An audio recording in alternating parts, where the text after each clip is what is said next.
volunteer and outreach manager, and she's got a PowerPoint put together based on some of the conversations we've had with Melinda and Christina, and then we're going to be happy to answer your questions. So the floor is yours, Jetta. Thank you. And let me know if it's not work. Well, I'll probably notice it right off the bat too. And I just wanted to let you both know that we do record our meetings for folks who, because they are public meetings, for folks who just don't have the opportunity to come on in. So. Perfect. And it looks like it worked. Yay, yay. Yay, yay for technology. Well, hello, everyone. My name is Jetta. As Renee indicated, I am the volunteer and outreach manager at Trellis, and I am also a resident of the city of Minneapolis. I live in Ward 12, also in South Minneapolis, near you, Janet, but not little identical to you. I used to work for the city of Minneapolis. In fact, I used to work for Reg Services. I used to staff a committee advisory board just like this one. So I have a great deal of respect and admiration for all of you. Not many people in my experience like to volunteer for our committees at the city. So it's a real pleasure for me to be with you today. My goal this afternoon is to provide detailed information on the senior linkage line. And I think your role on the advisory committee, you might find it especially helpful as you network with older adults and caregivers and different professionals in the field. There are a ton of resources that we can share with you, and all of them are free. So I will turn my attention to a high-level overview of Trellis when I'm done talking about the senior linkage line and talk about a few of the programs that we offer and things that you might be able to take back into your networks. So I will get started. First off, I'm going to kind of talk about the who, what, when, where, and why of the senior linkage line. As you can see, there's a lot of material that I'm going to cover, but the most important thing I'm going to share with you kind of in the middle of the presentation is our toll-free number. We love for folks to call us. It's normal business hours if you have questions and you have assistance, because there's a lot of things that the senior linkage line can open a lot of doors for folks. So the senior linkage line, kind of as a definition, it's a statewide service of the Minnesota Board on Aging. We work in partnership with Minnesota's area agencies on aging. So Trellis is one of 6 throughout the state that serve the state of Minnesota. There are actually 7 area agencies on aging. One of them serves specifically the Native American population, and then 6 of us work the senior linkage line. So no matter which of the states, or counties that you're in, the senior linkage line can help. We're in the blue area, obviously, for the Twin Cities, but there might be a time when the call load is pretty high, and you might actually be talking to someone with Duluth connections, and you might not even know it, because the same resources that we use in the Twin Cities to answer your questions are the same ones that Duluth or Rochester would use to help you out. So in terms of what we do, really important that our services are free, right? They're neutral and they're objective. So our specialists are available to assist anyone of any age. You could be the granddaughter of a consumer, you could be a neighbor, you could be calling for yourself. And we help individuals consider care options. We talk to people about housing or homemaking services, chore services, nursing services, a lot of different things that we might need as we age. But again, everything we do is free. We're neutral, which means we're not going to recommend one service or another to you. We're going to hope that you can make the choices based on great information. And we are objective. We are not insurance agents or brokers. So we really don't have a financial gain in anything that you choose. We just want you to make a great choice for you. So when can we help? So we're going to try to keep older adults independent for as long as they want. It's our goal, and individuals will move as they need to and find resources. So our staff and volunteers can help individuals explore a variety of different options to support whatever type of needs that you might be looking for. So we're going to talk about a number of things, but what I want to focus on primarily is that we don't offer the services, that we don't provide them. We just connect folks to other resources and referrals in your neighborhood, in your zip code, in the state. So the first thing we're going to talk about is transportation. So individuals might need rides to doctor's appointments. They might be going to the grocery store, or they might need to run errands. And we're going to try to help find options that are available in a certain zip code or a certain neighborhood. Individuals often call us for housing options when people are trying to move, or maybe they determine that they don't feel safe in their home anymore. We can look at different sorts and find a variety of resources to help match their needs. Some people want to stay in their home as long as possible, and that's a goal for them, and that's what we want to honor. Some people really want to go into a senior living facility. So again, whatever folks want, we're going to try to find the resources that are available to them. Next up is food. Our staff and volunteers can help folks find a dining site or get groceries delivered or find a local food shelf or maybe combine transportation and food and get folks a ride to the grocery store.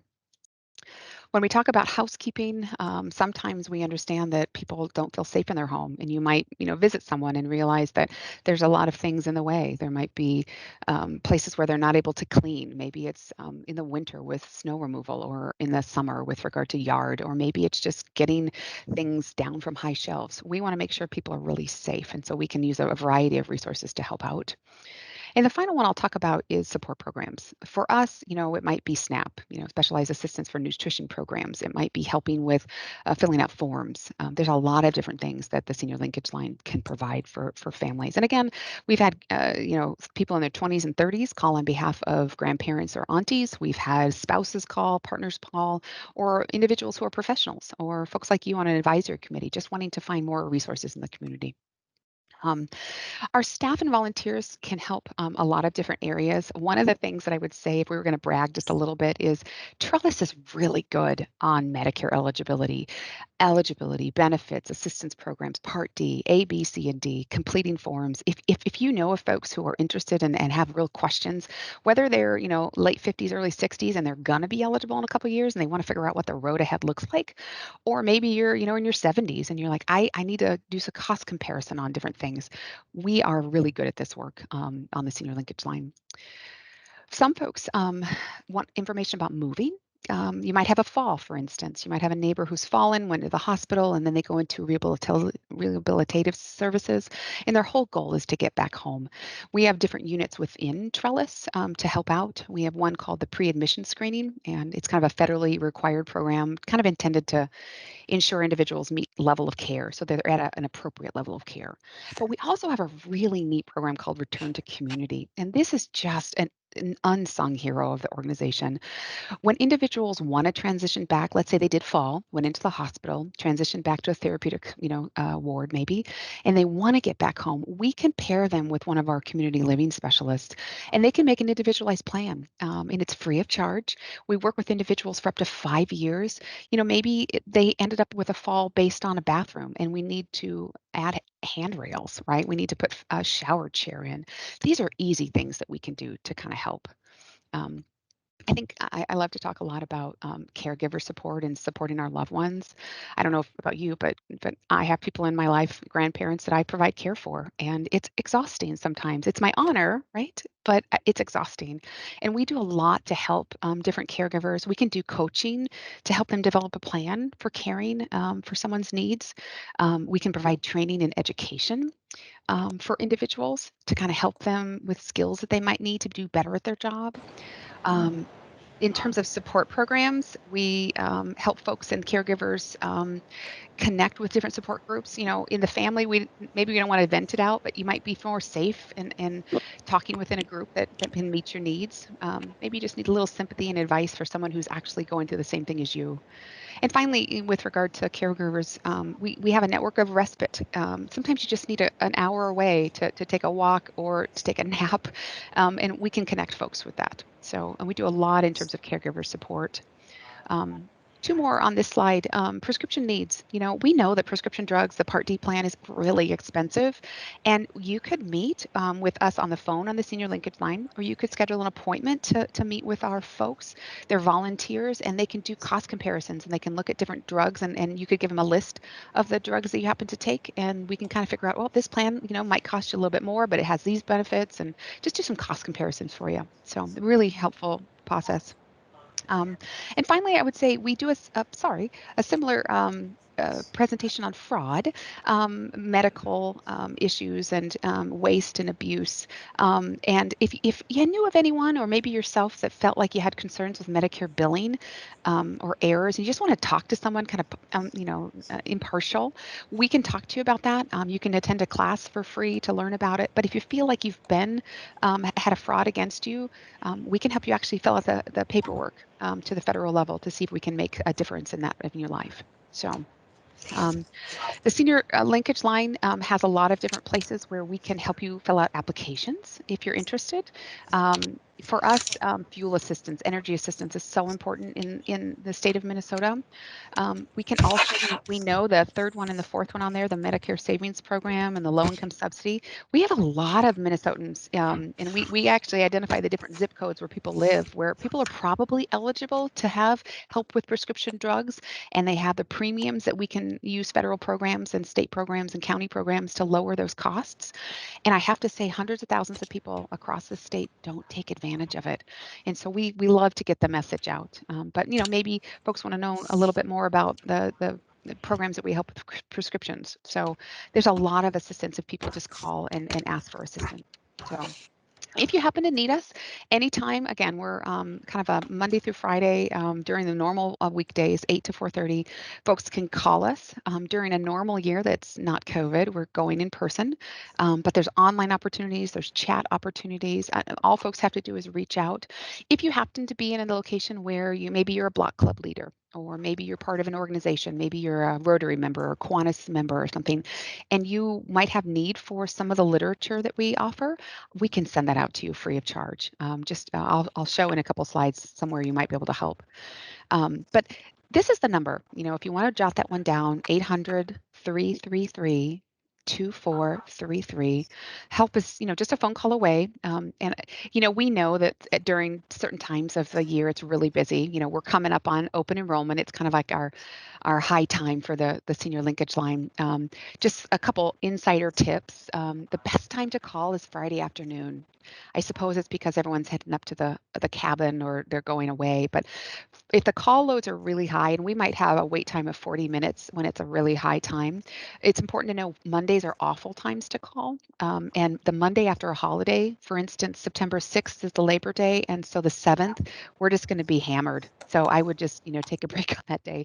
But you can reach out to us and we'll try to get back to you whenever, when we can do it the best. Sometimes people just reach out on the side and email us and we get back. Wanted to focus on one thing here. I don't know if people are interested. Some people love to call the senior linkage line and we'll just do all the research for you, right? But this is the website we go to. And so I like to show it to folks. It's minnesotahelp.info. It's not a resource that's just focused on seniors. It's a resource where anyone in the state of Minnesota can turn for resources, whether you're a veteran, maybe someone living with disabilities, maybe have questions about transportation or veteran status. We have families with little children. There's a lot of information in here for those. But if you look at our services, there's more than 43,000 services in this database, more than 12,000 providers. We have more than 25,000 sites throughout the state of Minnesota. And the neat thing is at the top, if you go to the website up here, you can actually change the language. So let's say you have a neighbor that is a primary Spanish speaker or Hmong or Russian. We can work in a number of different languages. I think like over 100 language options. And I'm going to pull a list, for instance. I'm going to go up and I'm going to do a search for PCA. I did this for my grandparents a couple weeks ago. We're looking for a PCA service in their area and services to come into their home. And so I did a search for the service that I wanted and I searched by their zip code and it came in English language. And then we switched it over. My grandparents speak Arabic. And so we translated it on the fly to Arabic. So there's a lot of resources that people wouldn't know. They just have to kind of play around with the services for a little bit. But you might be, again, someone who wants to do their own Google search and get in there and play in the sandbox. Go for it. minnesotahelp.info. If you'd like someone to wrap it up with a bow and send it to you, the list that you want, you can give us a call on the senior linkage line. So we can also help you with some publications that we have available. This one, the Healthcare Choices, is one that we put out every year. It's all of the plans for Medicare programs. It's a thick book, and you can download it at any time at mnhealthcarechoices.com. And it's a neat guide to use. The Planning Ahead guide is one that we use for folks that provide information on things to consider as you age. We have a presentation specifically on folks who are new to Medicare. Anyone at any age can attend, but typically folks, as they approach that magic age of 65, they attend that workshop. We have all of our literature. Like I said, if you wanted a stack of things related to the senior linkage line mailed to you, we have this particular one in 7 different languages, but we have cards related to fraud and Medicare and long-term care, and just the list goes on and on. And finally, I'll just put a plug out there. We have two sister organizations that we work so closely with. And if you wanted to have a magnet, we could send it out.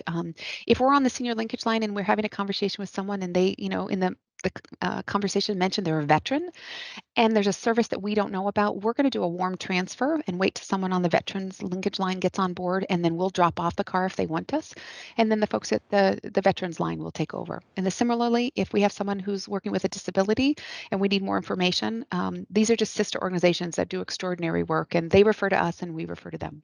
So these are just some of the things that we have available that can be sent out, or you can download them yourself. And I guess I would be remiss. I mentioned earlier at the beginning that I'm the manager of volunteers outreach, and we love volunteers. If you or anyone else, knew of someone who might be interested in giving back to the community, we would love to talk. We have volunteers who do the Medicare counseling, like incredible left brain thinkers, but we also have people writing articles on social media, and we have folks who give presentations like I'm doing today.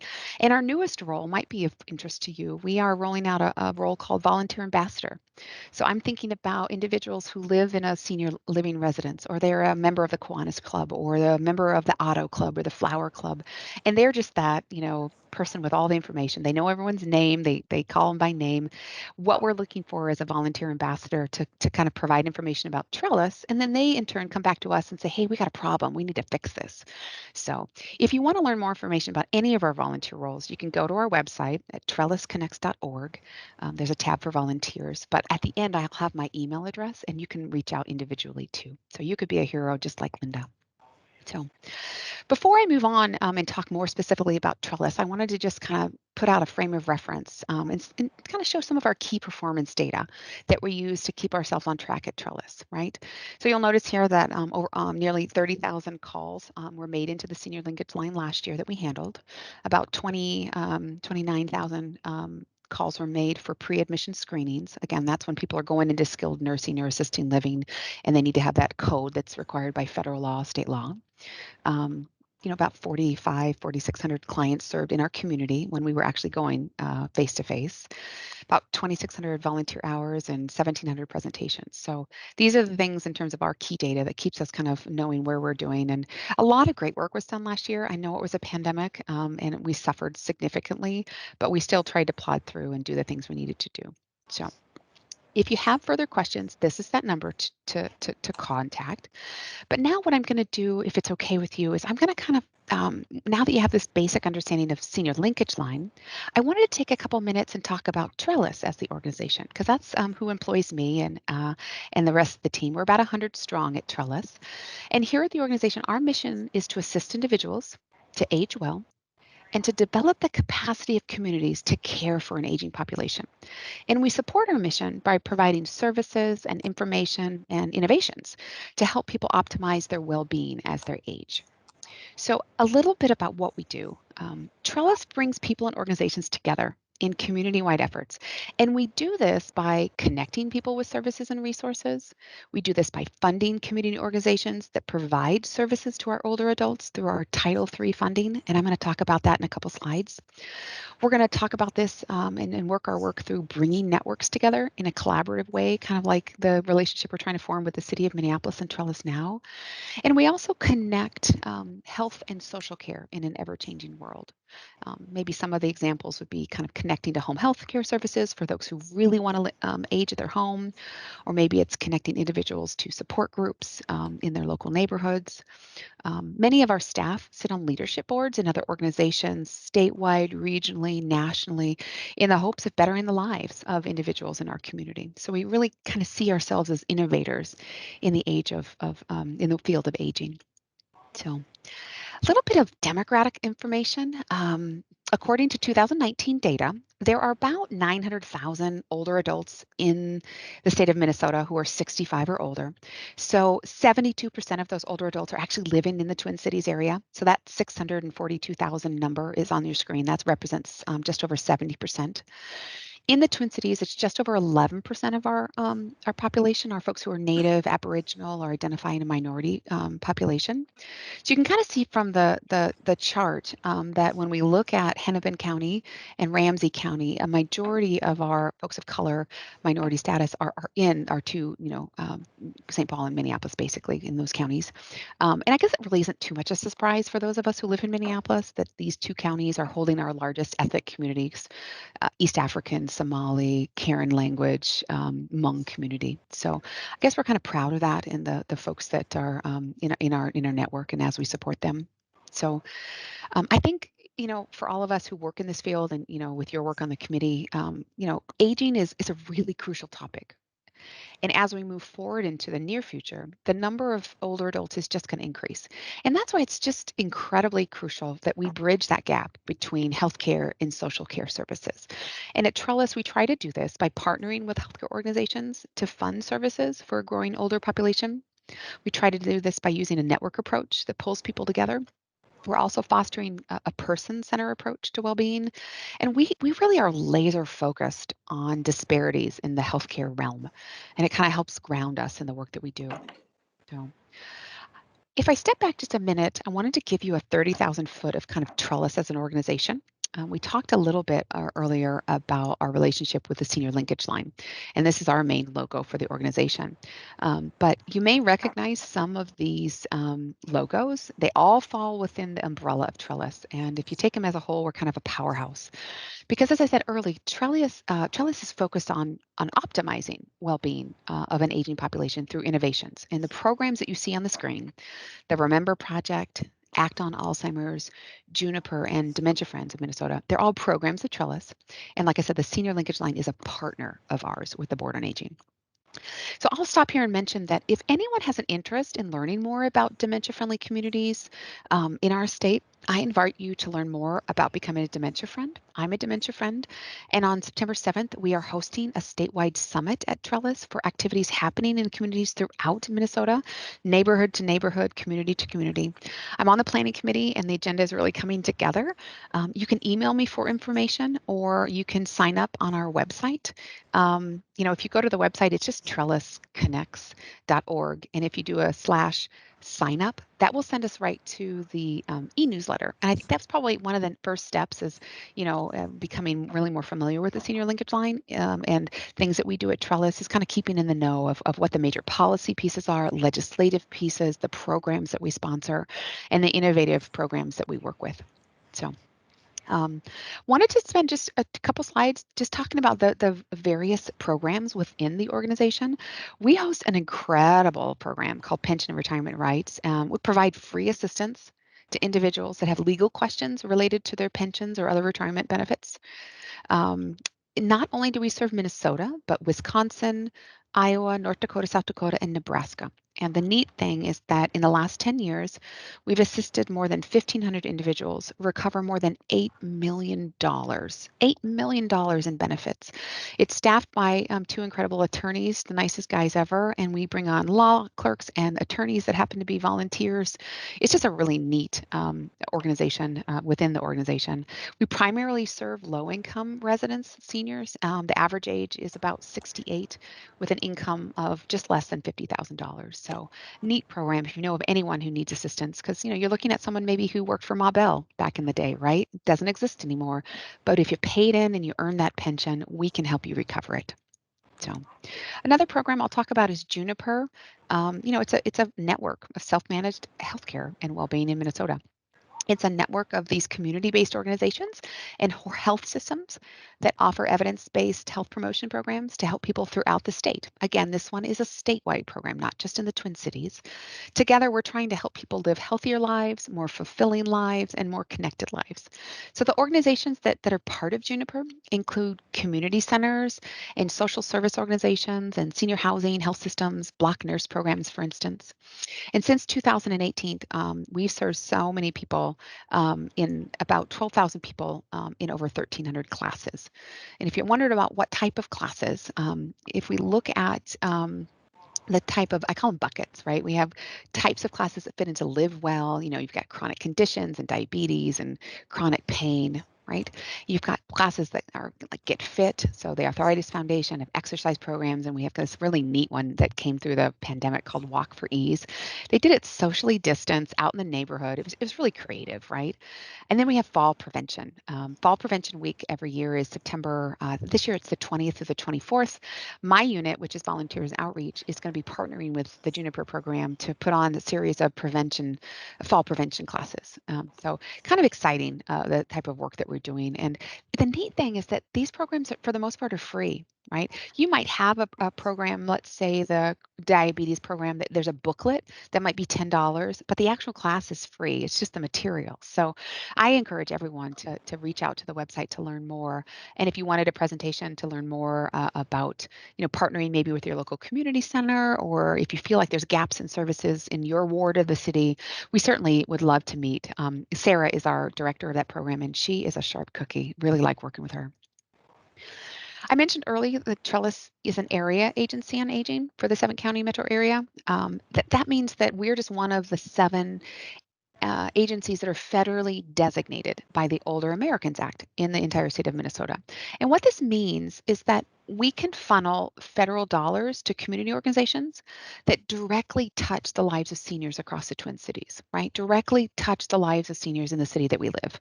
And I know it's been an especially rough year for everyone during this global pandemic of 2020 that never seems to end. And if you're anything like me, we knew it was especially painful on seniors who found themselves socially distancing without a lot of technology available to them, or not a lot of ability to understand how to use that technology. So our seniors from really diverse cultures also found it extremely difficult to find appropriate meals, culturally appropriate meals, because congregate dining sites in their neighborhoods were closed. So at this point, our networks of incredible community organizations stepped up to the plate with one of our organizations, and tried to step into that gap. As a member of the city's advisory committee, you might be interested in some of the organizations that Trellis funds through our Title III. I mentioned that a little bit earlier. Title III is that pipeline of dollars from the Older Americans Act that we use. I asked a colleague from the other side of the organization that I work with to pull a list of different social service agencies that serve Minneapolis residents. They may also serve St. Paul, for instance, and other places, but they definitely serve the folks where we live. We found 12 such organizations.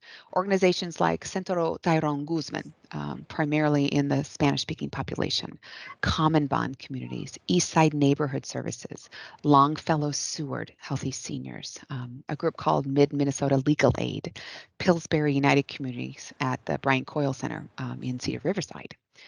We also fund Senior Community Services. We fund SIWA, which is an Asian Indian family wellness group, Touchstone Mental Health Services, Lao Advancement Organization, and then Vietnamese Social Services and Volunteers of America. Now, while we know that funding is never enough, there were incredible strides made with the federal CARES dollars in addition to the Title III dollars that we had available. And right now, actually this week, we opened up an RFP to ask other organizations throughout the city and the metro area to apply for dollars. And I think it's either this Friday or Monday, next Monday, I think it's Monday, that the RFP closes. And we tried an extenuous recruiting of organizations that have never applied to us, primarily individuals and organizations representing the communities that have had a hard time coming forward, whether they be geographically isolated, communities of poverty, communities of color, rural parts of the metro. So who knows, in another couple of months, we might find another list of organizations that we work with. So just to conclude, I look forward to collaboration with the city. Like I said, I live here. I worked for the city. I have a great deal of compassion in my heart for the work that you guys are doing. I'm open to questions at this time. I'm going to kind of turn off the presentation in just a second. But I'm open to questions that you might have. I may not be able to answer them, but I may be able to just pipe in. So I am trying to not share. Trying to get back. Christina, I have closed something. Yeah, So I'm gonna try and figure that out. yep. I closed something. So I'm going to pull that one down. There's my little muffin. Oh, cute. There we go. Yeah, my godson. Okay, I'm going to stop sharing. There we go. Okay. I'm back. All right, great. Okay, great. Thank you. Does anyone have any questions? Hi, Paulette. I see that you've joined us. Welcome. It looks like Ernie has a question. Hello, Ernie Lewis, Ward 13.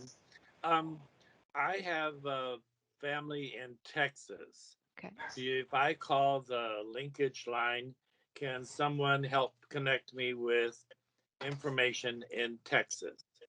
You know what, Ernie? You can email me. I can, by the time we're done with this conversation, I will find, it's called SHIP, the State Health Insurance Program for each state. Now, every one of them is different, but if I can get your email address, and you can drop it in the chat if you want to, or I can get it through Christina, I can find Texas's location. So we do this all the time. So yes, absolutely. Oh, so it's a yes. Okay. It's a Thank yes. you, sir. That was my question. Yeah, I'll start doing the internet search right now. Anyone else with questions or comments? Go ahead, Hazel. And my question, thank you for the information, the wealth of information, and I hope it's recorded that we can get some copy of it. But my concern is that I've never been successful in getting through on senior linkage line. Mhm. So that's my biggest concern. So you have limited number of people that answer the phone. I guess my suggestion is that they need more people online We because it do. doesn't matter what time of day, morning, afternoon, whatever. I don't know if I tried on a Friday afternoon, but I have not been successful in the senior LinkedIn line. So I stopped referring people to the senior because I had trouble. And I know Right. everybody's not going to have time to sit on the phone for 45 minutes. I mean, if we're seniors, but that don't mean that's all we have time to do is sit and wait. Yeah. So, I hear you. I hear you. In the cities, we have 25 individuals who are on the call line. Typically, at any given time, we might have 10 volunteers. They're just like staff. They don't get paid. This is how they donate their time to the community. Throughout the state of Minnesota, typically between 45 and 55 any given day, folks are taking calls. So when the call load is very high, it's difficult. One suggestion is that Friday afternoon spot is a little bit better. Another suggestion is in case it happens to work, we have a program called health insurance counseling. And I'm not sure why you're calling, but if it had to do anything related to Medicare, you can make an appointment online for a specific time and then we call you or we dial into the same link and then you can actually say I want to talk to Larry. I go online and set it up and you can it's something that no one likes to wait online and I totally hear you, Hazel. I hate to wait online too. Sometimes I just put my phone on I carry it around with me and wait for the person to show up. It's maddening. And so I have a lot of empathy. I know that it comes down to budgets with the state of Minnesota and the contracts that we have, but the Twin Cities has the most throughout the state. We have 25 that at any given time. And during the open enrollment, that October 15th through December 7th, we actually take a lot of our managers off their normal job and put them on the lines to make sure. So I guess I can apologize for that. I know that the frustration is there, but maybe if we can find some ways around the edges to get you the information, maybe we can get some appointments for you. is there a way that I can't remember now because it's been a while when on the phone if they know it's a long wait like some of the other organizations they'll say leave your name we'll give you a call back. You know, I don't know if that works, but Hazel, I'm going to write that down.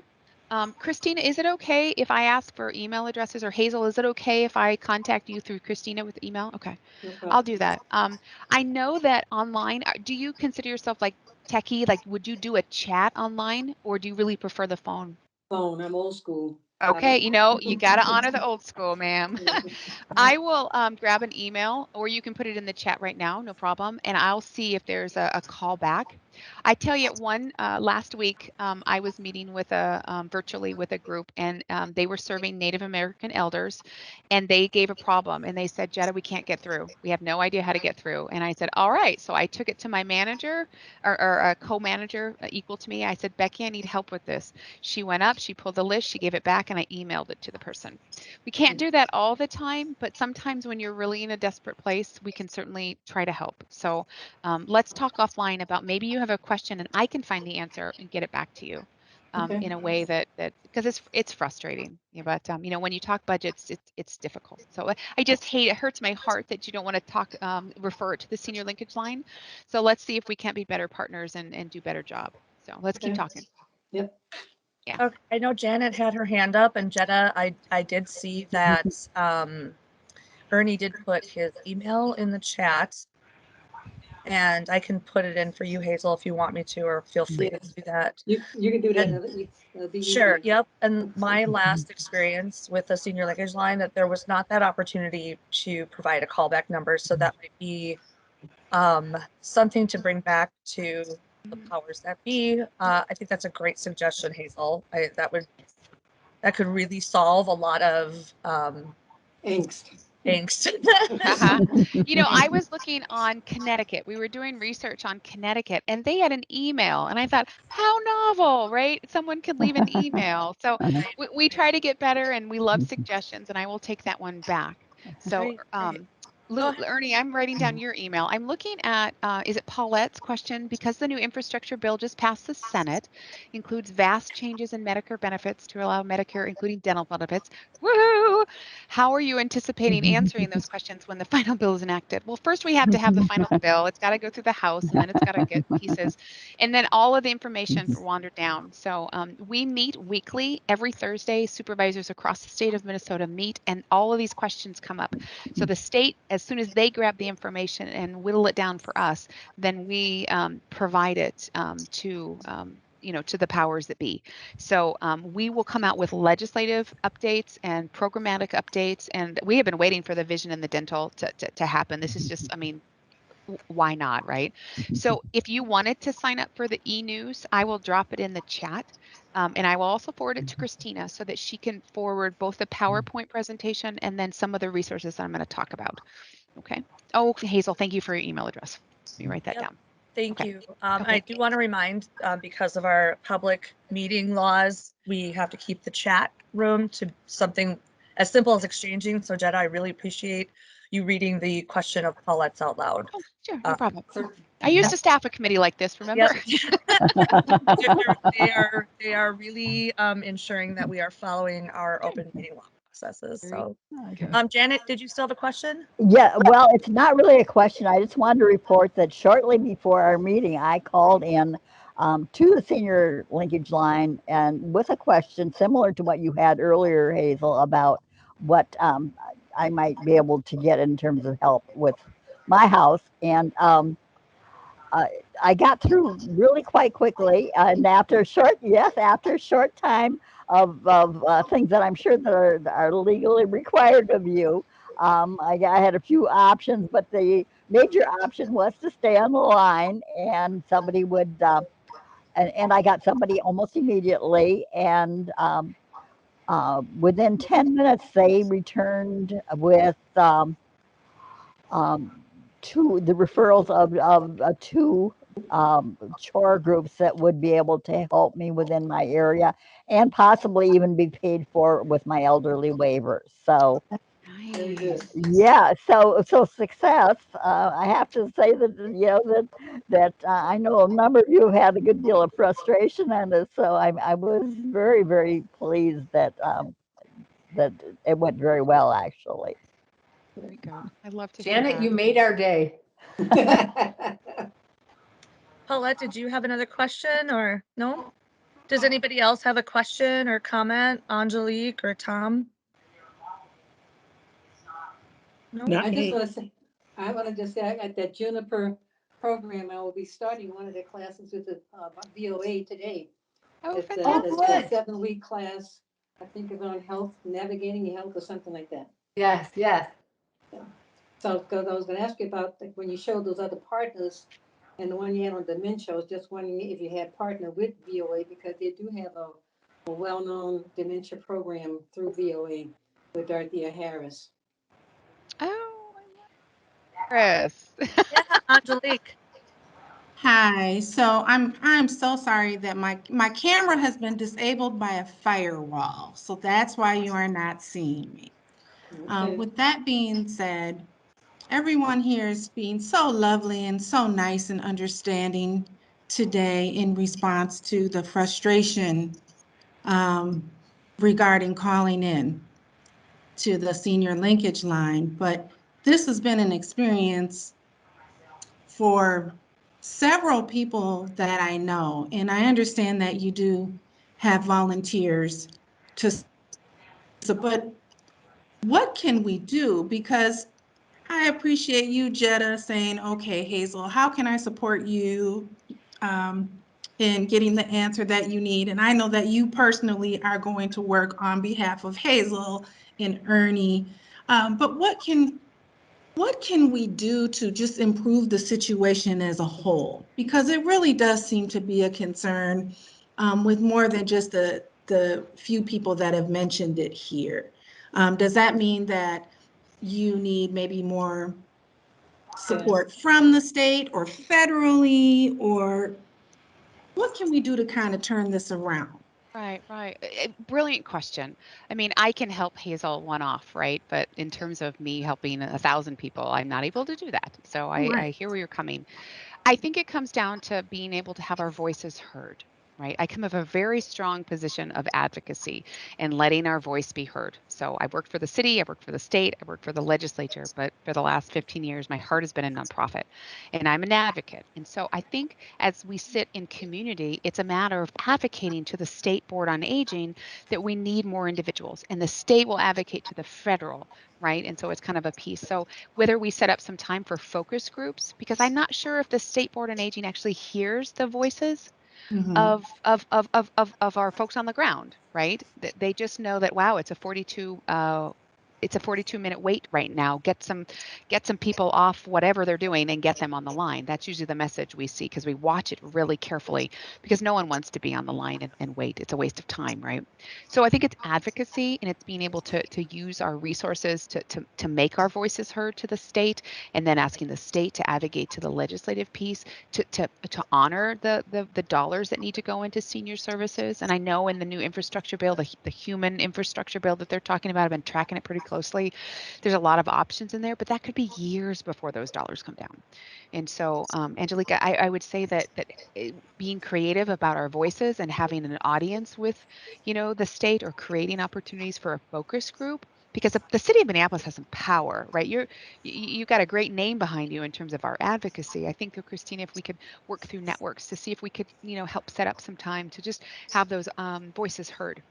Sure. I mean, I think adding a chat is good, adding an email is good, adding a callback option, right? I try when I call in, we've been advocating on communities that have they don't speak English as their first language. They speak Spanish, they speak Russian, and we've heard from our Indian folks from India, immigrants who are now citizens, saying the prompts are too fast. I understand English? Can you slow it down? And so I immediately sent it up to the line of command.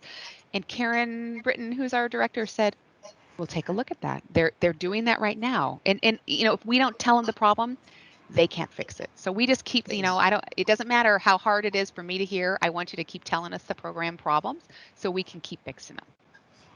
Yeah, but even with not just necessarily people who don't speak English, the English speaking people, the prompts are too fast. Yes, ma'am. Yes, ma'am.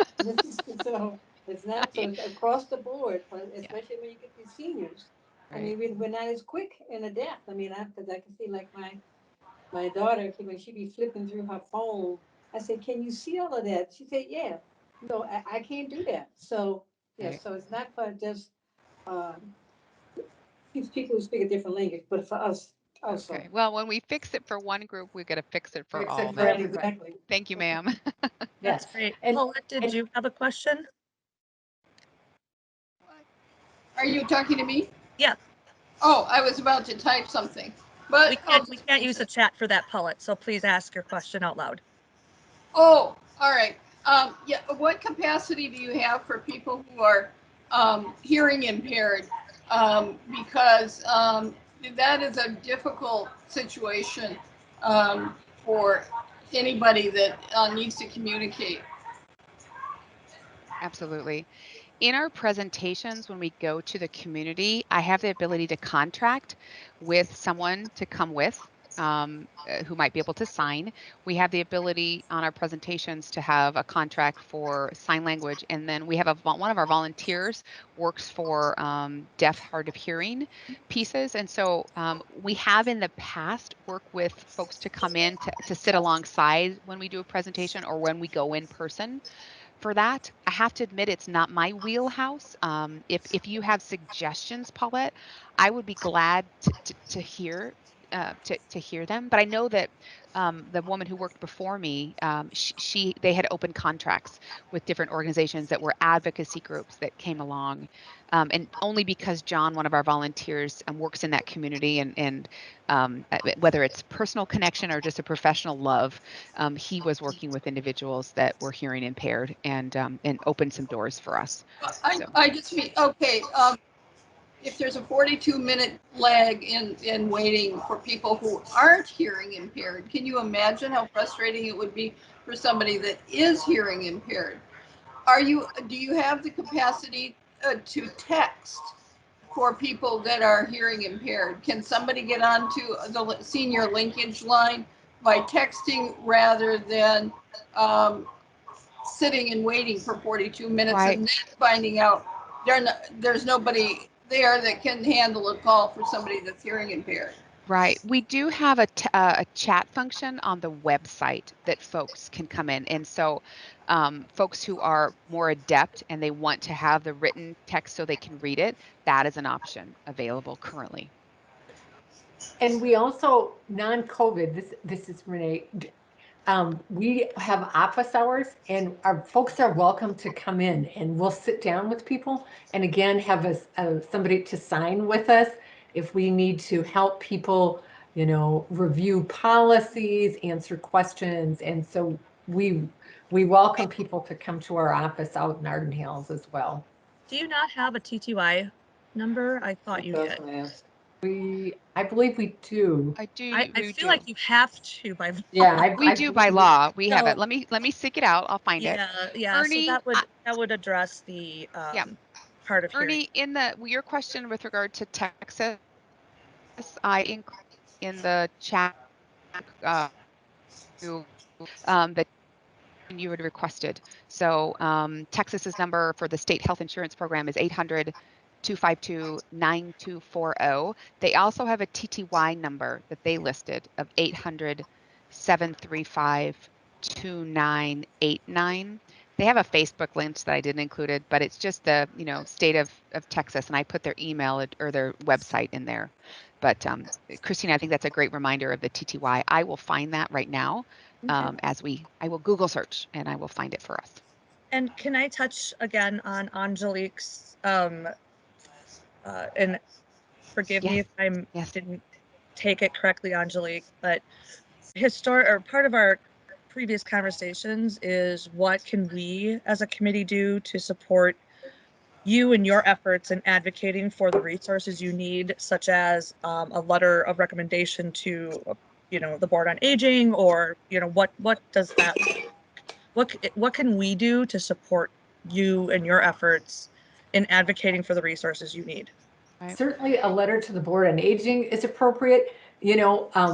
Senior Linkage Line, as Jetta talked about, pass-through is federally funded. And so we can certainly talk to Senator, write a letter on behalf to Tina Smith or Amy Klobuchar, saying I would like to support increased funding for senior services and the Senior Linkage Line.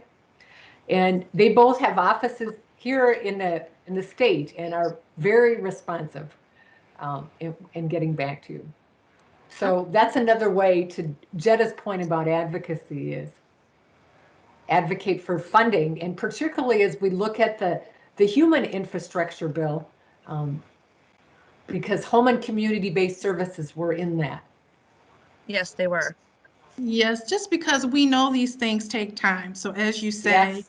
It's not going to be tomorrow, overnight changes or improvements. So what can we do now? Because clearly we know that people are continuing to age and the population is going to increase, having older adults, and we got to get this together.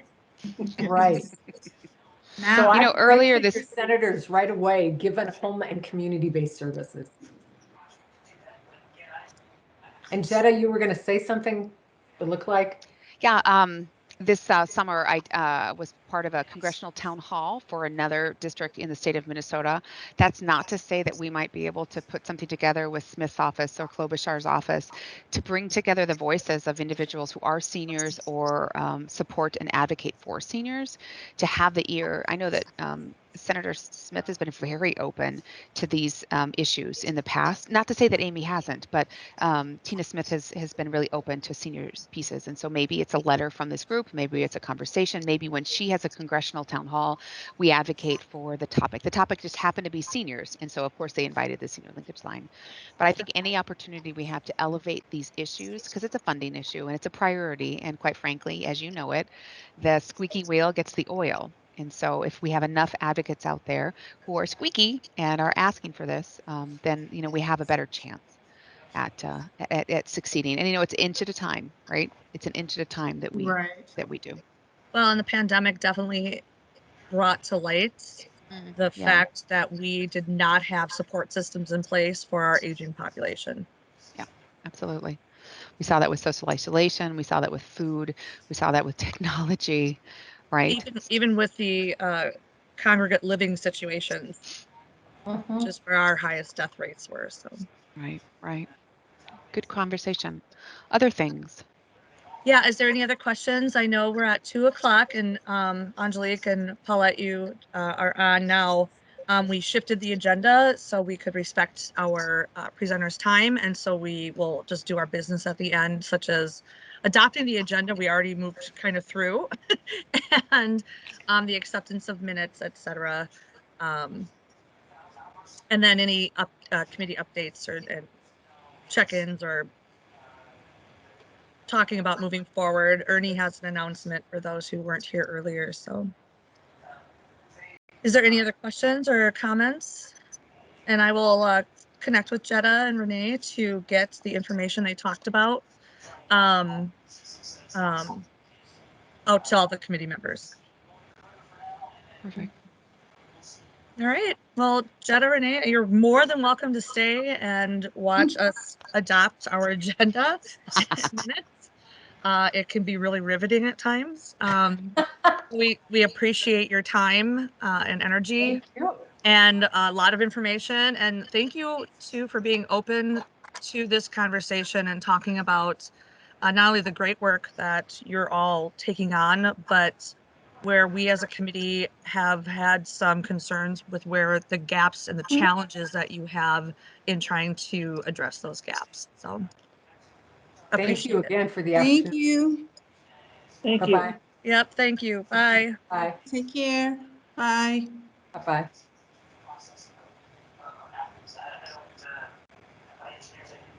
Okay, Ernie, you are up. Hello, everyone. We have a quorum. I know we didn't do roll, but I will, for Tom's purposes, I will let Tom. I'm trying to be nice. Oh. So we have a quorum. Yeah. And Christine knows all who's here. Yep. So shall I call everyone's name again or just go to adoption of the agenda? I'll just go through quickly who is here. And Paulette is here. Angelique is here. Ernie is here. Right. Hazel is here. Janet is here. And Tom is here. Right. Missing are Beth, Helene, Melinda, and Flo. Thank you. So do I have a motion to adopt the agenda? Yes. And your name is, so Tom can record it, or did Tom see all of that? I heard Angelique is the motion. Who's the second? Paulette, are you the second? I see your hand. No, I just wondered if you could post the agenda in the chat room, or can you do that? Yep, I can do that. Sure. This is Janet. I'll second if we still need a second. Thanks, Janet. Okay, so we have the acceptance of the minutes from July the 8th. I hope you've had a chance to read them. Are there any additions or corrections before we accept them? I have a correction. Okay, Although I don't know how we can officially do this because Flo did not call in, but Flo called me up and mentioned that she was present at the last meeting and it doesn't list Flo. So I said I would make that adjustment. Otherwise, there for was July, yep, for July. I see Flo name. It's the Huh? first Members. name on there. It's so there's another line that said members present. That's what I did too. I looked initially at the very top Oh, okay. and then Flo caught it. So where it said who was actually here and who was I absent. get it. Okay. And so I just put the agenda So in the would chat. someone make a motion to have that corrected, please? I move to make that correction. That's Tom Thank you, Weiss. Tom. Second. Second. Perfect. Thank you. Any other corrections to our minutes from July? Going once, going twice. Can I get a motion to have the minutes accepted from July of 2021? So moved. Thank you, That's Tom. Tom Weiss. Second. Second. Thank you. Okay, we've had our presentation. Does anyone have any announcements besides me?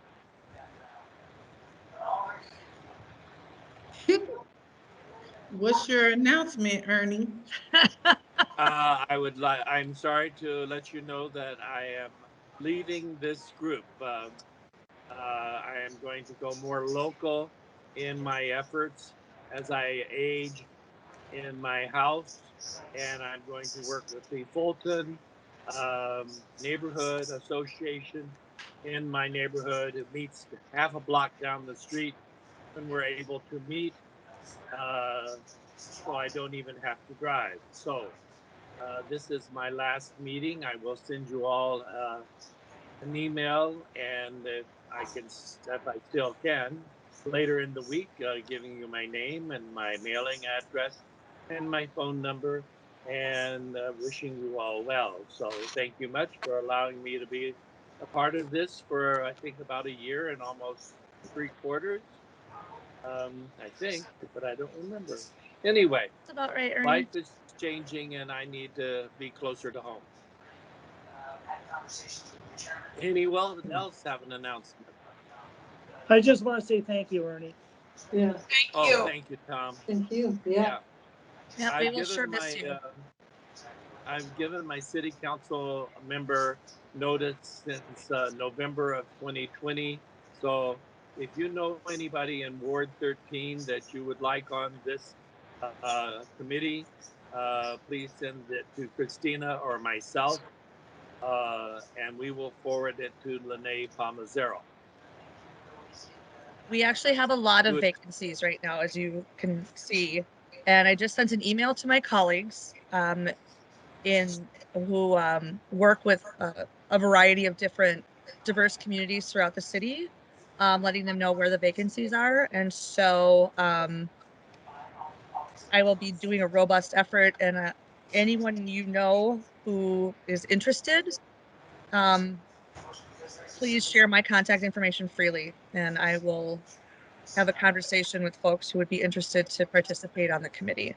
But I will send out all of the vacant, and I'm also in touch with the council members to let them know that they do not currently have a representative on this committee. So Where in the city is Ward 13? Lene Palmisano. Yeah, Lene Palmazano. What area of town is that? Is Ward 13? Southwest Minneapolis, Linden Hills, Fulton, from uptown to over to France and to along Edina on France until I think 54th or 56th, where it goes into Armitage or someone else. So I also sent out a notice. France to Lindell. Yep, I also sent out a notice, not only for our department newsletter, but also for the neighborhood organizations newsletter. So Ah, I'll try to catch that, put it on Next Door Neighbor, see if we can find some. Yep. Well, Yep. I see. The meeting is to last. I think when is our meeting over? Technically 2:30, and Paulette has a question. Go ahead, Paulette. Oh, I don't have a good. question. I just have an announcement. Oh, okay. If anybody is interested in baseball, today at 6 p.m. on Fox, there is a very unique Major League Baseball game being broadcast from Dyersville, Iowa. The New York Yankees are playing the Chicago White Sox. If nobody knows Dyersville, Iowa, that's where the movie Field of Dreams was Oh filmed. yeah. And the Major League Baseball has built a $5 million stadium. Both teams are wearing vintage uniforms, like the uniforms from the film, and the baseball, the scoreboard.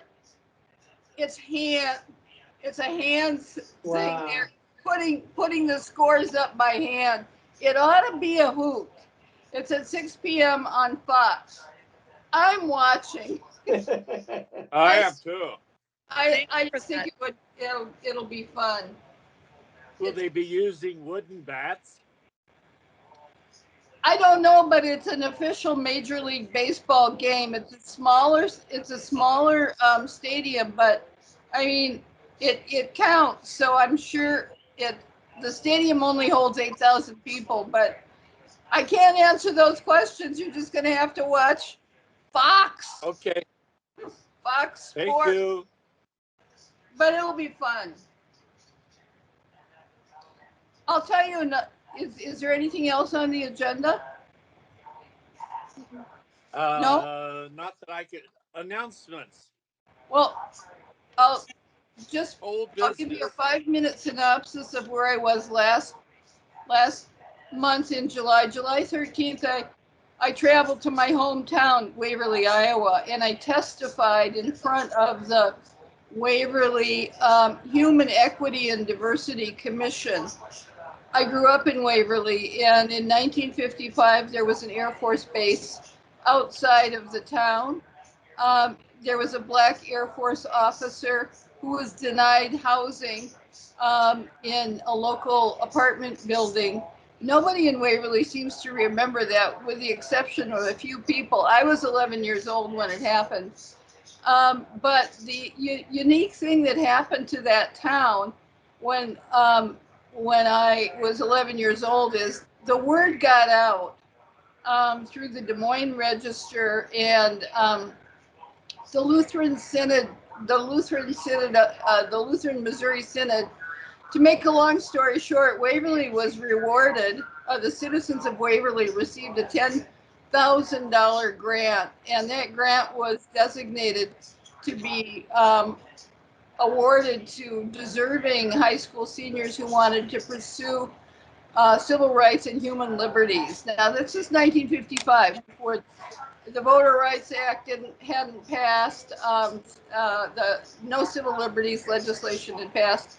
So I was invited to testify, and they're interested in the family of Captain Virgil Daniels, who incidentally was the brother of Billy Daniels, the famed jazz singer.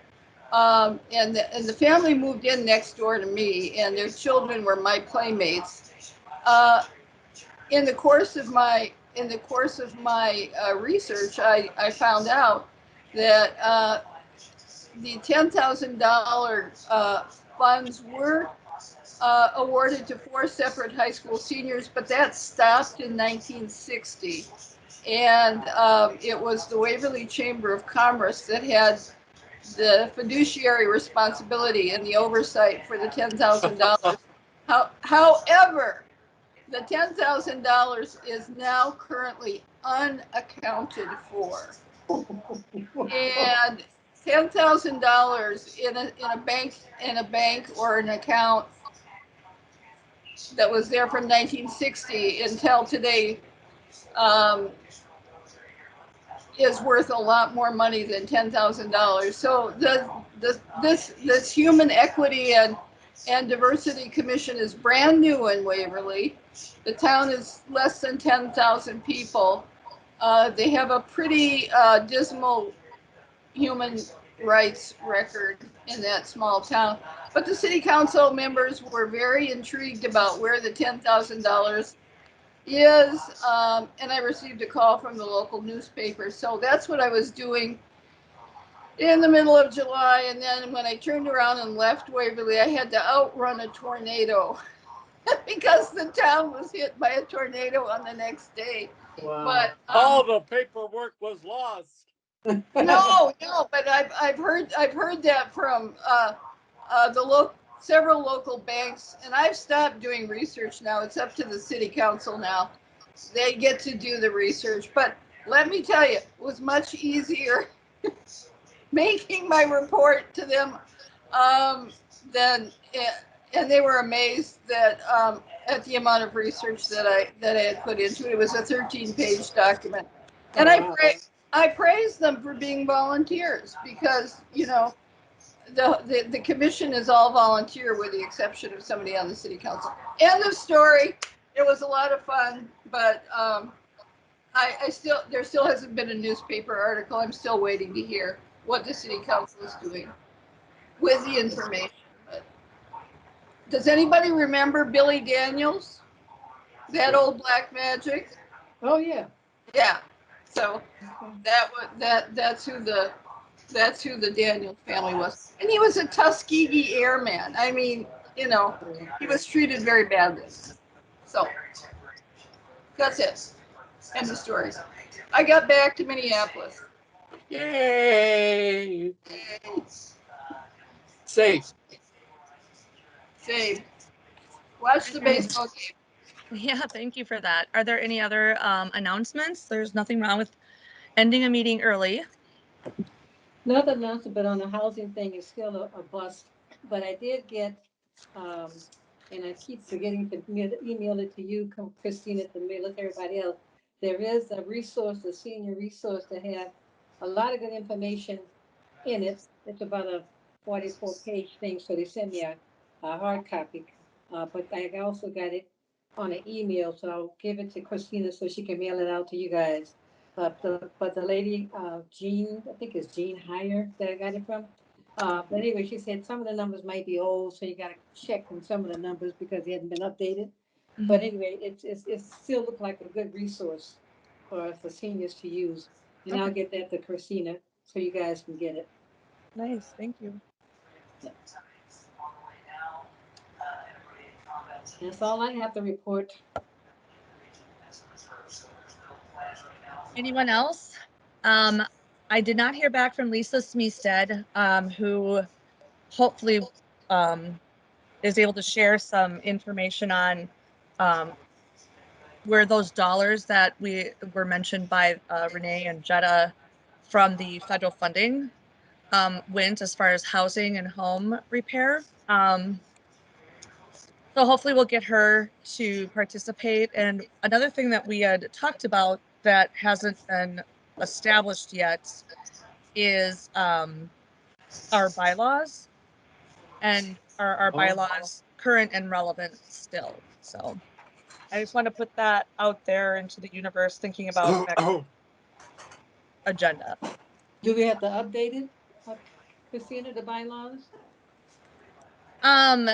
The bylaws that we have are from 2017. Okay.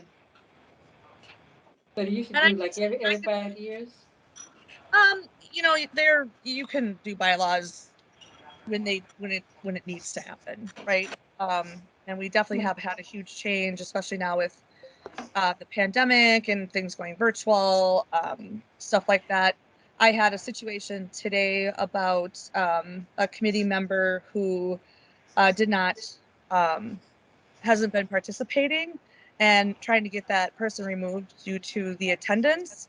And I didn't quite understand if it was my bylaws that prevented me from removing that person, or if it's a sweeping thing across all boards and commissions that the only way to remove that person would be going through a full council rigmarole, which seems not a good use of anybody's time, right? Including council. So, you know, just looking at things like that. Also, I remember that in looking at the bylaws, there were a lot of things that weren't clear. So maybe what I can do is send out a draft, because I know where the clarifications were pointed out, and a lot of it had to do with terms and stuff like that. So maybe make an attempt to clean up our bylaws and send out a draft for folks to look at, review, and provide comments, so that at an upcoming meeting we can get that business off the table and make sure that we're able to operate as fluidly and comfortably as possible.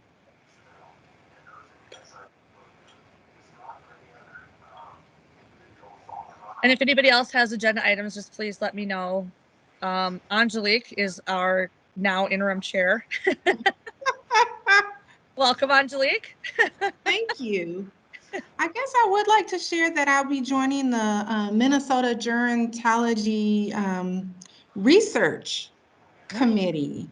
I was encouraged to apply for that, so I'll have my first meeting with that committee this month, and just hoping to, you know, bring committees together and sharing information, and just, again, like breaking down the silos. Right, And they just so got a needed. new- So they just got a new needed. director. She looks like she's very interesting. Hmm? I said, they just got a new director. I said, look, she looks interesting. Yeah, So- this will be my first experience really in this realm of Yeah. being with a lot of students and educators. Just a, you know, regular gal from the north side here. So we'll see how this goes. Well, they need Good your luck. input and to extend, keep them grounded. That's right.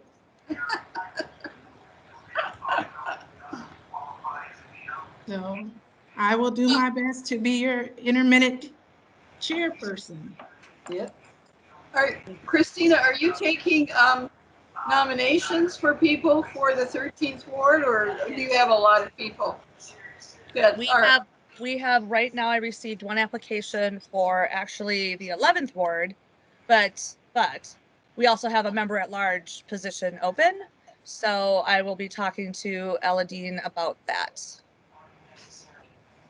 And do you anticipate anything changing after the election in terms of the structure of the committee, or not? Do you think it's No, I don't feel that a new council coming on, at least not initially, like that would be a focus, because it would not be just our committee. They would want to probably look at all the committees.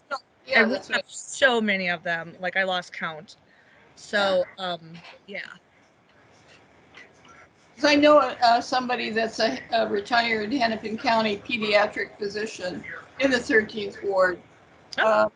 And, you know, she may have time to do it. I've asked her before. Okay. But I know for sure she's in the 13th ward. I know that for a fact. Yep. Nope, that's great. And what's the best thing to do? Just to submit a letter of interest to you, to your email? Sure, she could do that, and I can answer any questions she would have, send her the application, etc. Now, as soon as the election is over, I'll be leaving too, because I'm already on an extension. Right, yep. Yeah, I do have you listed too as like needing to fill that spot, and that you are continuing as we actively look for someone to take your place. So. And with Ernie's absence, will our quorum number go down? Yep, it should. I'll have to look at that, because now we officially received Ron Jenkins' resignation. So I will definitely have to look at that. Right. I know Ron hasn't been able to attend in over a year, and that again is the issue of I Okay. couldn't replay. I couldn't. You know what I mean? It was just a thing. Okay, so we'll have an update next time, right? Yep. Okay. You know, it just popped in my head, and I know we probably want to go, but this just occurred to me. So really the feedback that we got, or the response that we received from the senior linkage line, is we could either support through being a part of a focus group that we don't know when that's going to occur, you know, how we would be invited to that, or we could write a letter to our elected officials. What do you all think about writing a letter? Do you think recommending, is it something, or maybe we can table that conversation. We have maybe 8 minutes left, but is that something that would be impactful, or, you know, otherwise, I don't know. What do you think? I'm all in favor of doing a letter myself because, like I said, to develop a focus group with this quarantine, I mean, the pandemic, with this new Delta variant, I don't know about how you're going to do a focus group that are only thing to be virtual, but I think a letter's collected. They already had the data saying that they have 45 minutes waiting time on hold, that they need some sort of staff help. And we find that Or, could be or staff, or or like yes, and upgrade on their technology to right. be able to send text messages, or to have a callback, you know, like sign up for a callback number, et cetera, et Right. cetera. Yeah. Regardless of what your need is. And I feel like it could be an all-encompassing letter to both Klobuchar and Smith's office, as well as the Board on Aging. Melinda had shared some very interesting information on the Board on Aging and their authority over the linkage line and stuff like that, and some challenges due to some restructuring that the board has decided to go through. So I think I'd like to hear Melinda's yes, information when we decide what we're going to do. I think that's appropriate. I agree. Yep, Can we even, I hate to bring this up, but in terms of our jurisdiction and our ability to actually communicate outside of our immediate, advisory capacity to the mayor and the city council, can we in fact communicate as a body to other elected public officials? I will confirm that we can, but I don't believe it would be an issue because we've already done that in collaboration with community when we were lobbying Hennepin County to not remove funding from our Block nurse programs. I look at it the same way. We were advocating for resources to Hennepin County. I don't see why the state or even an organization would be any different. But I'll find out. I'll make absolute sure we're not overstepping. I don't know if you're going to do a draft letter, I would point out one really salient piece of information that came out in the last month, and that is the projected population in the Twin Cities. That's just in the Twin Cities. By 2040 is it's going to be major shift from it's going to be an aging population and also bipolar, not bipolar, people of color. We might be bipolar too, but people of color. But yeah, it was a projection for 2040, and there are going to just be an awful lot of older people in a much more diverse community. So this is something maybe we can continue the conversation with in our next meeting once we have Melinda's input as well. Is that what we're thinking? Yes. I think that would probably be helpful because Melinda has some insight and it may influence how we communicate with the Board on Aging. Does that make sense? Yeah, yeah. Okay. So we can add that to the agenda then for next month. Yep. Okay. Yeah, for sure. Matter of fact, I just received some interesting statistics for folks that are right now, not even a projection, and I'm going to send that right now to you. Oh.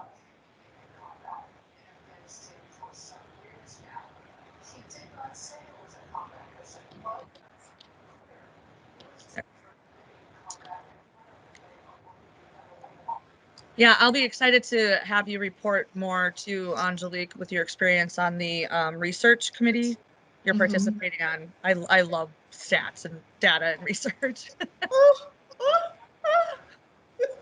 I do. I love it. Love it. I do too. Paulette? No, I want to lower my hand and I can't do it.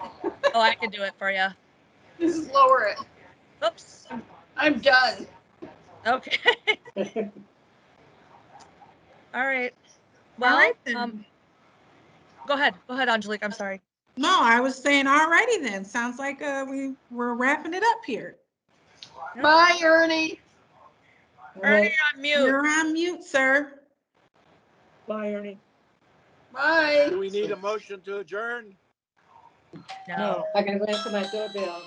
Go answer your Bye-bye. doorbell. Bye, everyone. Bye, Ernie. Bye. Thank you so Cheerio. much. Bye. Christina, I'll be in Yep. touch. All right, perfect. Yep. Do we have do we have the monthly check-in on the calendar? I I'll make sure we do. don't know. We should just plan to have it after our meetings. Yeah, I think that's what we did. Okay. All right. Okay. Bye, everyone. Cheerio.